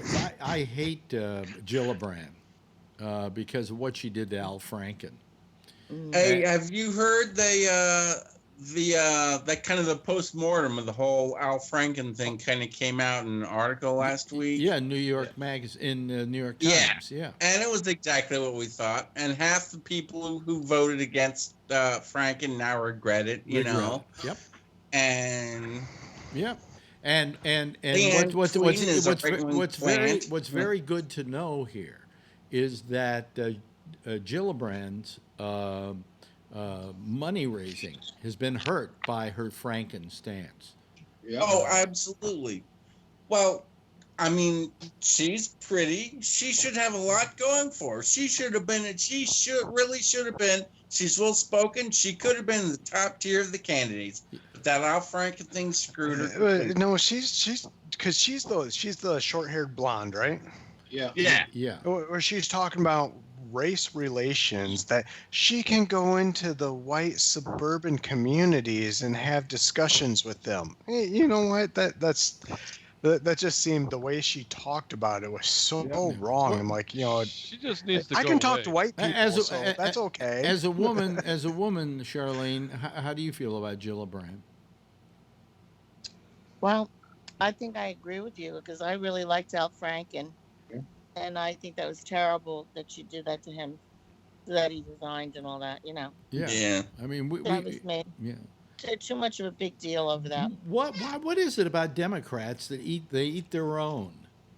You know, I mean, I found that here you had a guy who, for the most part, was probably I would say the most liberal guy in Congress, in the Senate, and certainly a good example of how left you can go and still be relevant in the Senate. And they got and she got rid of him. I mean, it was like eating your own. And I went, why did she do that? And from that point on, I had two things about her. Number one, I said I would never vote for her, and I would never stop referring to her as a cunt. You know. And well, yeah, I think she gambled that she gambled and lost. Okay, here's a good quick question here because we got about 4 minutes left. Which fucker?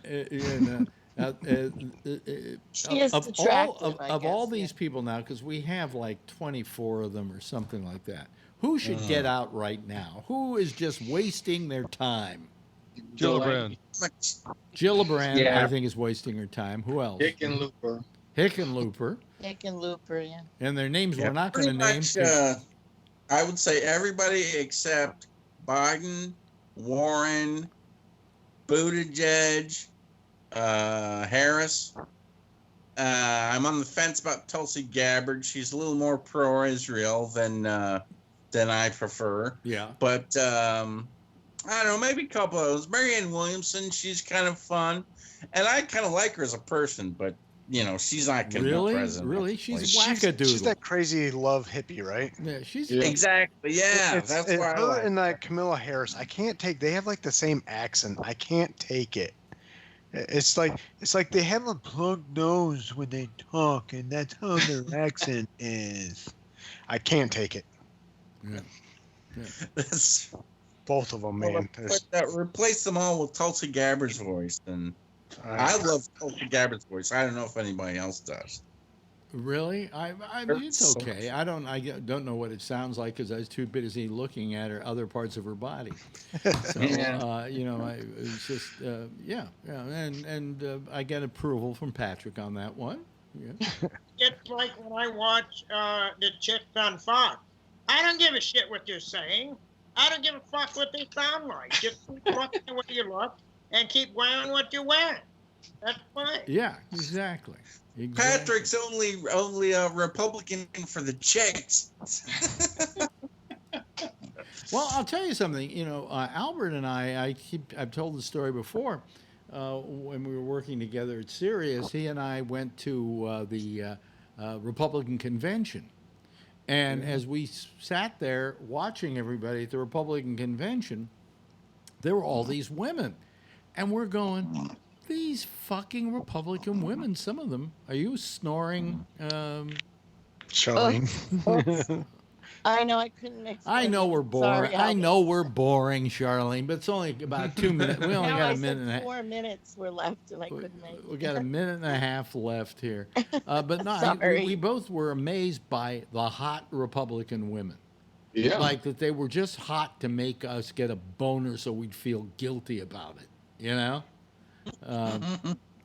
And you know, there's some pretty hot Republican women. I'm sure, what's her name? The one that's one of Trump's people, who we don't like now, is a little on the older side. When she was a bit younger, was probably hot to trot. Kellyanne? Yeah, Kellyanne. Yeah. I think, oh, sure. You know, she Dana Lash, that got a great body. The NRA, yeah, she's still hot. You know, I mean, of course. Then, Army Laren, that little. Oh, yeah. Yeah, well, it's kind of like you ever go out and guys, you know this, go out on a date with a woman, and because she's so hot and you see her across a crowded room, you ask her out and you go out with her, and then she starts talking and your dick gets softer and softer and softer, and you go, you know, what was I thinking, right? Yeah. What was I thinking? But, exactly. Anyway, hey, you know, this has been really nice tonight. It's been very civil. And you've all behaved absolutely admirably. And yes, Dan, what? Why don't you and Phil can coordinate maybe one Phil-free night every week? Oh, there usually is a Phil-free night every week, but You know. Come on, man. Phil's one of my favorite guys. Yeah. I love the guy. Well, yeah, I don't hate him completely. Yeah. I mean, I like him, but you gotta have a little break from him. Hey, listen, the music is running. Shut the fuck up. Dan, good having you here. Charlie, always great having you here. Charlene, you're fine when you're awake. Patrick, I know. Think the world of you, Patrick. You've been very supportive of me in other ways other than just on this show. And thanks, of course, to Jason and your lovely wife for allowing you. Oh, look at that! Look at him! Oh, God, you're giving me a boner, Jason. Kevin, thank you so much for being with us, and of course, Ray and Jeff. Got you at the last minute here, but always good to see your face there and filling one of our Hollywood squares as it was. Listen, I want you all to wave goodbye, and I will wave goodbye as well. Okay, and there we go. There they go. Okay, let me see here. I gotta get rid of them. And the reason I gotta get rid of them is so the next show, which is The Intersection with Jack Bishop, can use the Skype lines. So I'm just going to get out of Skype and get going here to just tell you that he's next, and we're off until Tuesday, and then we're back again with another week of this nonsense. I'll see you then right after Damien returns on Tuesday at 9:30 Eastern Time, Eastern Daylight Time, and Eastern Daylight Time at 10. I will be here same time, same station in life. In the meantime, if you see her, tell her I love her, okay? Bye-bye, everybody. Have a nice weekend.